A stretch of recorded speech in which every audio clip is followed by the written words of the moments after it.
तो देश में कई राज्यों में अनलॉक की प्रक्रिया की शुरुआत हो रही है, लेकिन क्या इस अनलॉक से फिर बढ़ेगा कोरोना? आज विशेषज्ञों से हम यही जानने की कोशिश कर रहे हैं। लेकिन आपको इस बीच बता दें, मुंबई में ब्रेक द चेन में छूट के बाद क्या हाल नजर आए हैं।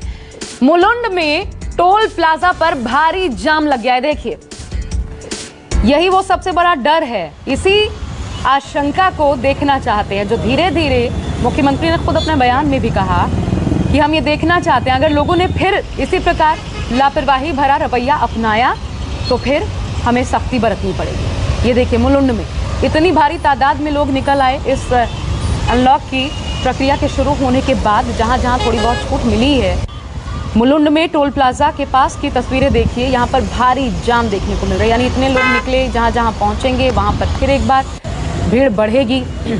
और ये हमने देखा है, जब से चाहे 65,000 केसेस रहे हों, जब लॉकडाउन के पहले से ही, तब भी लोग बेपरवाह से नजर आ रहे थे और वही बेपरवाही फिर नजर आ रही है।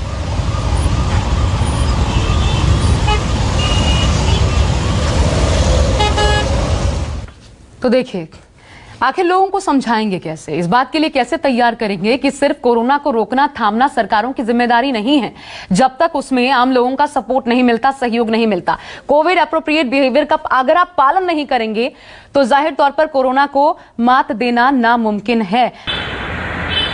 देखिए, मैं आपको अगर मुंबई के अनलॉक के बारे में बात करूं तो बीएमसी की तरफ से जो नोटिफिकेशन जारी किया गया है उसके मुताबिक करीब 25% लोग सरकारी दफ्तरों में काम कर सकते हैं। इसके अलावा करीब 15% के आसपास छूट दी गई है जो प्राइवेट दफ्तर है उनमें।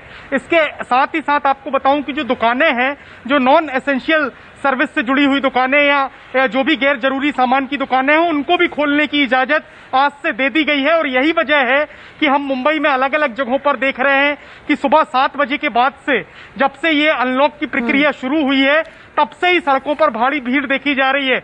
अगर मैं मुलुंड की बात करूं, जहां की तस्वीरें हमने अभी थोड़ी देर पहले दिखाई थी, मुलुंड ये टोल नाका है जहां से मुंबई के अंदर प्रवेश किया जाता है। और आपने तस्वीरों में देखा कि भारी तादाद में जो लोग हैं वो वहां से मुंबई की तरफ बढ़ रहे हैं। यानी कि अब लोगों को लगने लगा है कि सरकार की तरफ से जो छूट दी गई है वो कहीं ना कहीं पूरी तरह से छूट दे दी गई है, लेकिन ऐसा नहीं है।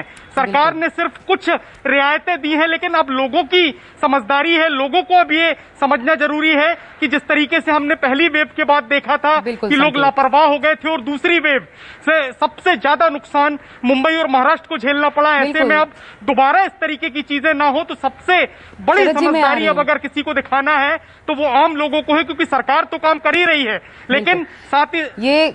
और मुंबई की अगर बात करें, 676 मामले पासे 676 मामले यहाँ पे कुल मिलाकर के सामने आया है। 29 लोगों की एक दिन के भीतर मौत हुई है।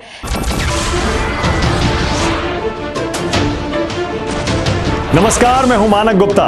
अगर आपको हमारा ये वीडियो पसंद आया हो तो इसे लाइक और शेयर जरूर करें, और हां, हमें सब्सक्राइब और फॉलो करना ना भूलें ताकि आप देश और दुनिया की कोई खबर मिस ना करें। तो जुड़े रहिए हमारे साथ और देखते रहिए न्यूज़ 24।